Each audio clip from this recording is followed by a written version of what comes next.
ಆಮೇಲೆ ಸ್ಟಾರ್ಟಿಂಗ್ ಜಂಟಿಯಾಗಿ ಹೋಗ್ಬೇಕಿರತ್ತೆ, ನೀವು ಕಾವ್ಯ ಅವರು ನೀವಿಬ್ರು ಮುಂಚೆಯಿಂದಾನೇ ಪರಿಚಯಪ್ಪ DKD ಇಂದಾನೆ. ಬಟ್ ಏನದು ಕಾವ್ಯ ಸ್ವಲ್ಪ ಗೊತ್ತಿಲ್ಲದೆ ಇರೋ ತರ ಎಲ್ಲ ಮಾಡಿ ಹೆಂಗ್ ಕಂಟೆಂಟ್ಗೋಸ್ಕರ ಮಾಡಿದ್ದ? ಸ್ಟಾರ್ಟಿಂಗ್ ಓಪನಿಂಗ್ ಇಲ್ಲ, ಸತ್ಯವಾಗ್ಲೂ ನನ್ಗೆ ಈಗಲೂ ಆಶ್ಚರ್ಯ ಕಾವ್ಯ ಅಂತಂದ್ರೆ ನಾನು ಕಾವ್ಯನ ಜೊತೆ ಜಾಸ್ತಿ ಆ ಶೋಲಿ DKD ಶೋಲಿ ಜಾಸ್ತಿ ಕಾವ್ಯನ ಜೊತೆ ಮಾತಾಡ್ತಿರಲ್ಲ. ಯಾರಾದ್ರೂ ಒಬ್ರು ಕಡಿಮೆ ಮಾತಾಡೋದು ತುಂಬಾ ಅಂದ್ರೆ ಕಾವ್ಯನೇ ಅನ್ಸುತ್ತೆ ಮೋಸ್ಟ್ಲಿ ಹುಡುಗಿರಲ್ಲಿ. ಅವಳು ನಾನು ಮಾತಾಡಕ್ ಹೋದ್ರೆ ಅವಳು ಏನು ರಿಪ್ಲೈ ಜಾಸ್ತಿ ಅಷ್ಟು ಇದು ಮಾಡ್ತಿರ್ಲಿಲ್ಲ. ಅದಕ್ಕೆ ನಾನು ಜಾಸ್ತಿ ನನ್ನ ವೈಬ್ ಮ್ಯಾಚ್ ಆಗೋದಿಲ್ಲ ಅಂದ್ಬಿಟ್ಟು ನಾನು ಸುಮ್ಮನೆ ಆಗ್ಬಿಟ್ಟಿದೆ. ಅದಾದ್ಮೇಲೆ DKD ಫಿನಾಲೆ ಆದ್ಮೇಲೆ ಕಾವ್ಯ ನೋಡೇ ಇಲ್ಲ ನಾನು. ಕೊತ್ತಲವಾಡಿ ಸಿನಿಮಾ ಪ್ರಮೋಷನ್ ಅಲ್ಲೇ ನೋಡಿದ್ದು, ಅದು ಇದ್ರಲ್ಲೇ ನೋಡಿದ್ದು, ಫೋನಲ್ಲಿ ನೋಡಿದ್ದು, ಡೈರೆಕ್ಟ್ ಆಗಿ ಒಂದ್ಸತಿ ನೋಡಿಲ್ಲ. ಅಷ್ಟು ದೂರದಲ್ಲಿ ಕೂಡ್ಸಿದ್ರು, ಒಂದ್ ಸ್ವಲ್ಪ ಜಾಸ್ತಿನೇ ದೂರ ಇತ್ತು. ನನಗೆ ಗೊತ್ತಿಲ್ಲ ಮೇಕಪ್ ಹೇರ್ ಸ್ಟೈಲು ಗೊತ್ತಿಲ್ಲ.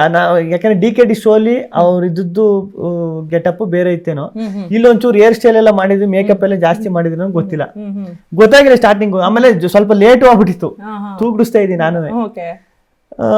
ಕೋಲ್ಡ್ ಬೇರೆ ಆಗಿತ್ತು ಅನ್ಸುತ್ತೆ ಅವತ್ತು ನಿಮಗೆ, ವಾಯ್ಸ್ ಎಲ್ಲ ಚೇಂಜ್ ಆಗಿತ್ತು. ಚೇಂಜ್ ಆಗಿ ಹತ್ರಕ್ಕೆ ಬಂದು ನಿಂತ್ಕೊಂಡ್ಮೇಲೆ ಗೊತ್ತಾಗಿದ್ದು, ಇಷ್ಟ ಹತ್ರಕ್ಕೆ ಬಂದ್ಮೇಲೆ ಕಾವ್ಯ ಅಂತ. ಅದಕ್ಕೆ ನಾನು ಅಷ್ಟೊಂದು ಕಾವ್ಯನ ಅಂತ ಹೇಳಿದ್ದು.